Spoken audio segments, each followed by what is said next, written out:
Hello and welcome back to Europe Now. In this part of the show, we're going to take a slightly more horizontal view of levelling up in Bulgaria, Romania, and in northern France. But first, let's stay a bit longer in Bulgaria. Here, EU cohesion funding has been approved for a 6-year period up until 2027, and the EU's post-COVID recovery fund is being described as a golden opportunity for this country to modernize and reform.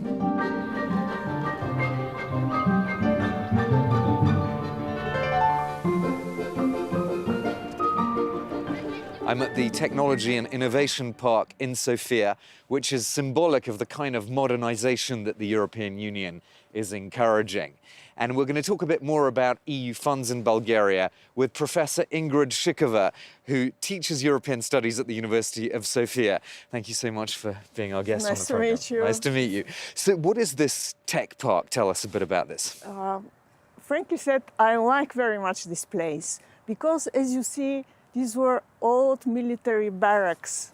This building there, for example? Yes, some of other buildings were transformed in modern technological park for young people, for young researchers, for young entrepreneurs. If you take a bird's eye view of European funds in Bulgaria over these last 16 years, what do you think has been achieved or any particular failures?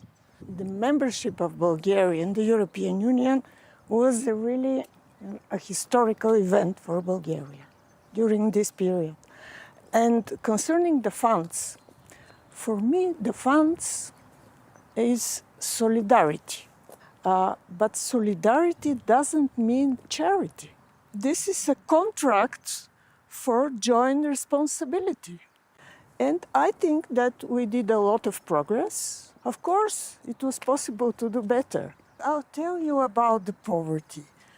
This year, 2023, the level of poverty is fixed on about 500 leva, exactly 258 euros. 22% of the population receive revenue which is less than this 258 euros. And main group of this poverty group, I must say, are the retired people, the old people. Because the older you are in Bulgaria, there's a higher chance of being poor than in other EU countries. Yes, and it creates problems. Of course, people who are unemployed, also people in the Roma population, they do not have enough skills, enough competencies to find a job.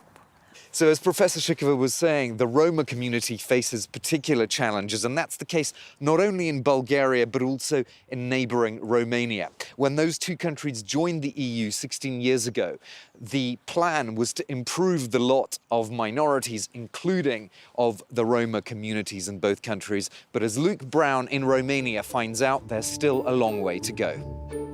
Easter egg hunting at the Baker de Jos primary school. Around half the village here is from the Roma community, a minority that makes up over 8% of the Romanian population. These children receive extracurricular support because one of their parents is absent, with many fathers working abroad for months at a time. The kids aren't the only ones to benefit from the support.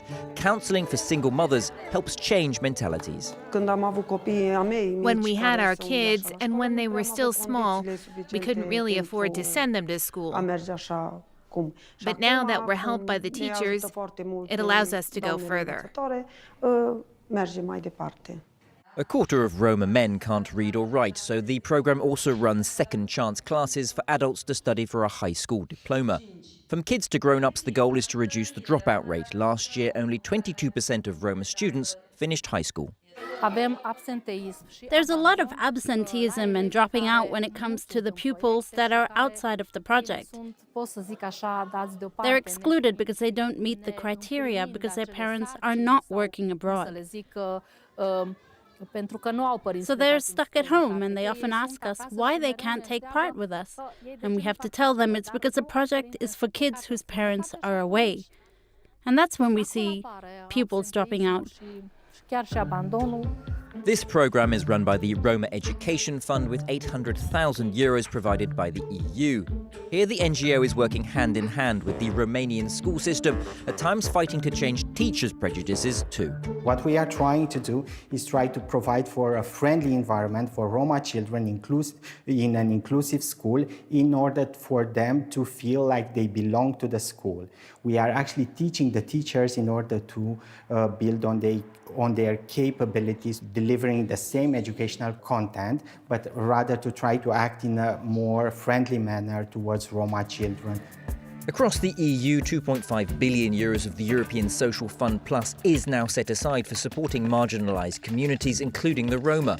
But despite that, the Roma community still suffers the consequences of poverty. Life expectancy for Roma remains a decade shorter than the EU average. As they present a film about the Roma identity at the British Embassy, community leaders say that aid has been misdirected. Not much has changed, but a lot of money has been poured in.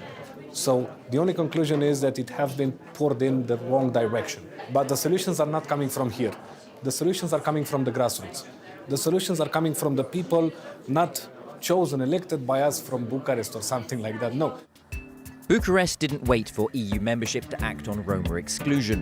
In 1992, Romania initiated affirmative action, reserving hundreds of university seats for Roma students each year. Ekaterina Ciupaca is one. Her good grades mean not only did she not need the reserved seat, but at 21 years of age, she's also a role model for the community. When I got back my home, I met some teenagers, and they were asking me, where have you gone? I didn't see you for such a long time. And I said, I'm in Bucharest, I'm studying Romani and English. And they were like, oh, really? There is a university for us? And I was like, yes, if you want to come, we're waiting you. Oh, yes. I can be an influence, a good one. Since 2007, Romania has been a net beneficiary of 41 billion euros in EU funds. But Romania still has the highest share of people living at risk of poverty in the EU. In April, EU commissioners announced 31.5 billion euros in new cohesion funds for Romania. Half of that is set aside for reducing poverty and improving access to employment for all across the country.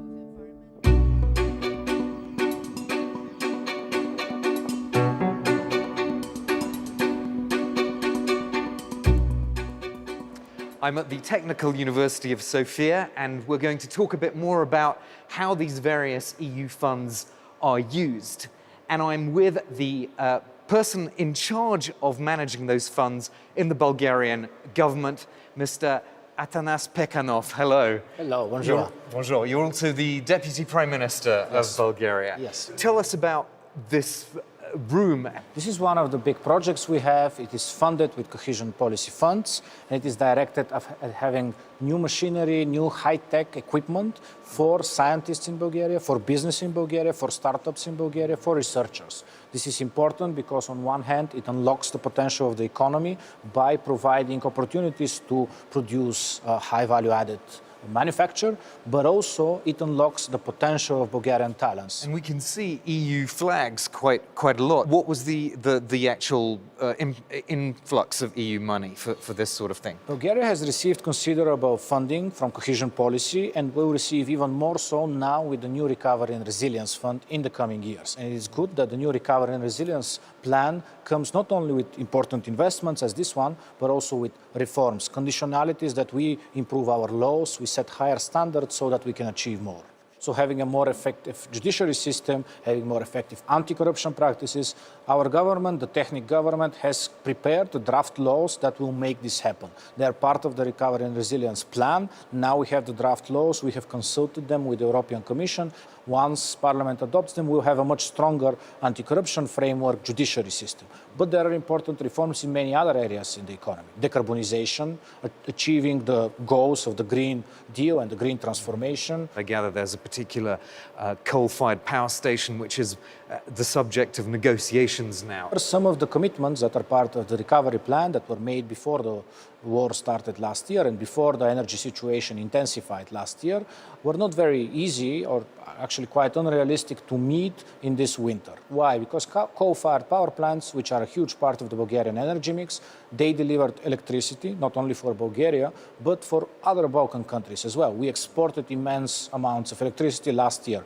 after the interruption of gas supplies and the overall intensity of the energy situation in Europe, they were an important element of our energy stability. So as the war continues and as the energy situation continues to be quite intensified in Europe, we'll have to maybe rethink some of those commitments on closing the coal-fired power plants. Our reporters Sophie Samay and Luc Brown went to northern France. That area used to have a very big coal mining industry, which is now closed. With the help of EU funds, that area is now being revitalized. With each delivery, Jacques Deveau carefully inspects the new stock. In this depot in Lille, the Central Food Bank for northern France provides supplies for 180 charities. That's from the EU's FEAD.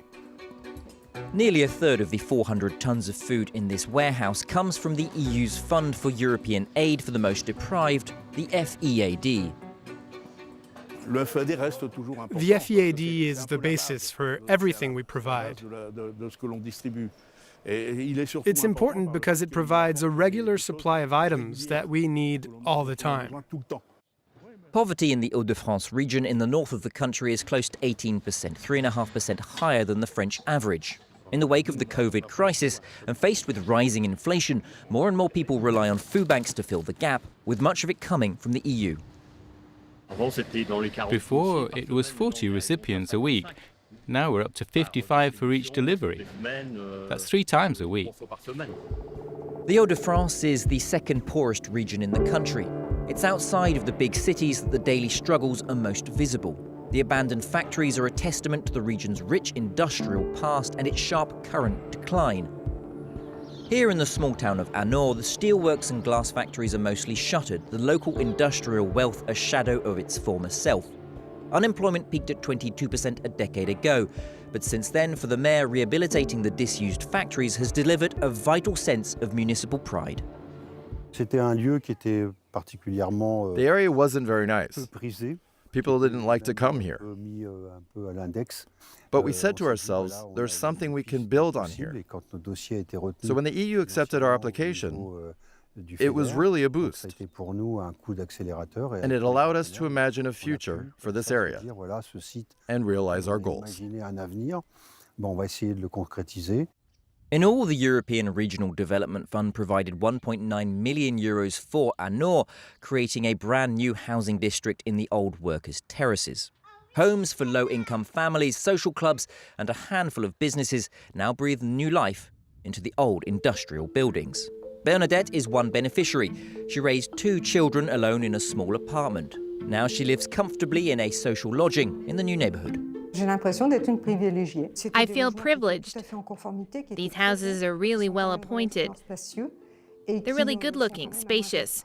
The rent is low and so are the energy costs. A dozen families have benefited from the new housing project. For the period 2021 to 2027, the Hauts-de-France region is set to receive €1.1 billion from the EU Cohesion Fund. At the other end of the street, another EU-funded eco-district is already being built.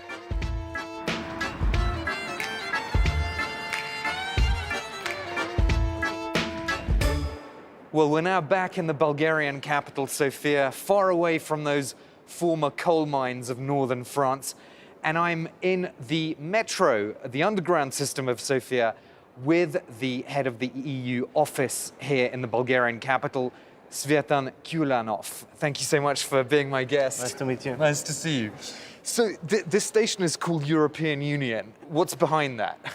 Well, first of all, Europe has financed a lot of the development of the metro system in Sofia.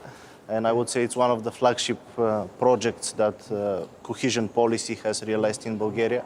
It gives a lot of transportation opportunities. It has led to a huge development in Sofia, because if you look at the development of Sofia, it is actually above the EU average in terms of income for citizens, which is quite amazing, for a period of 15 years or so. A lot remains to be done. Discrepancies between the capital and the other regions are very big.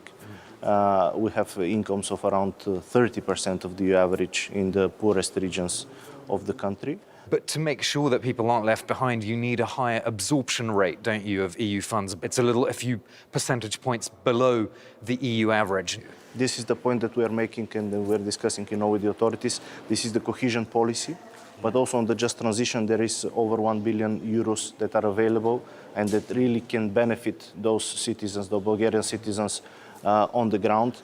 And time is running out because of the rules that we have. Action has to be taken practically this year. We're standing next to a sign of the euro. When do you think Bulgaria is going to join the Eurozone? If you look into your crystal ball. As soon as possible, and we are working on this a lot. There were some opportunities that the last Bulgarian parliament actually missed. So now we hope that with the new one, we will have the opportunity to pass all the necessary legislation. And then it's also about numbers, inflation is still high. We need to have clarity on how much money will be spent, how much money will come into, because also member states need to have reassurances that a country will be a valuable and stable member of the Eurozone.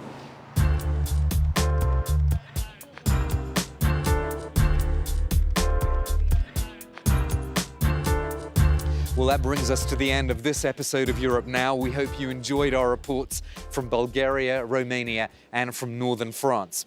We'll be back in the next few months from another location in the European Union. Meanwhile, if you'd like to see this episode or any of the others in our series, just go to our website, france24.com, and then click on Talk Shows Europe Now. Thanks for watching, and I'll see you soon.